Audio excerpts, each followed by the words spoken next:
मेरा नाम है विजय और आप देख रहे हैं मिस्टर विजय कुमार क्रिएटिव। तो आज हम बनाने वाले एक वेल्डिंग मशीन जो कि 12 वोल्ट डीसी पावर से चलेगा।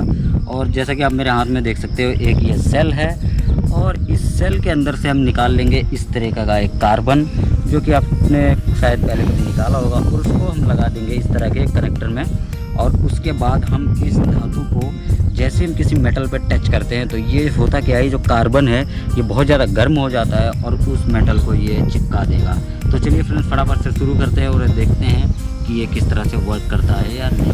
लेकिन उससे पहले एक छोटी सी रिक्वेस्ट है, अगर आपने अभी तक हमारा चैनल सब्सक्राइब नहीं किया तो प्लीज़ सब्सक्राइब कीजिए और साथ ही बेल आइकन दबाइए नई वीडियोस देखने के लिए।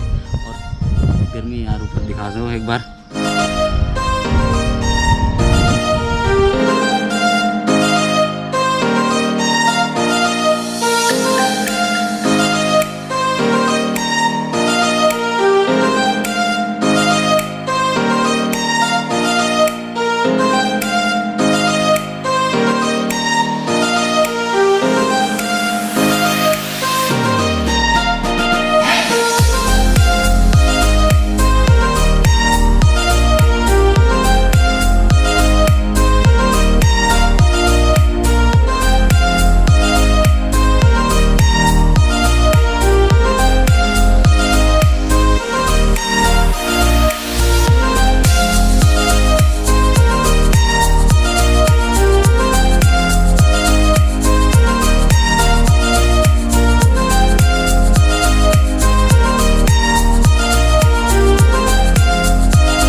फ्रेंड्स, जैसा कि आपने वीडियो में देखा ये किस तरह से वर्क कर रहा है, लेकिन मैं आप लोगों को यहाँ पे एक चीज़ बता दूँ कि जब आप इसे यूज़ करेंगे तो थोड़ा सेफ्टी से यूज़ कीजिए, क्योंकि ये जो सेल था हमारा, जैसे कि आपको मैं दिखा देता हूँ, तो ये बहुत ज़्यादा गर्म हो जाता है और जिसके कारण इसमें फायर भी हो जाएगा, कई बार आग भी लग जाएगी। तो इसको आप सावधानी से यूज़ कीजिए। वीडियो अच्छा लगा हो तो प्लीज़ लाइक और शेयर करना मत भूलिएगा, और चैनल पर नए हैं तो प्लीज़ सब्सक्राइब कर लीजिएगा, और भी मस्त मस्त वीडियोज़ देखने के लिए। तब तक के लिए बाय।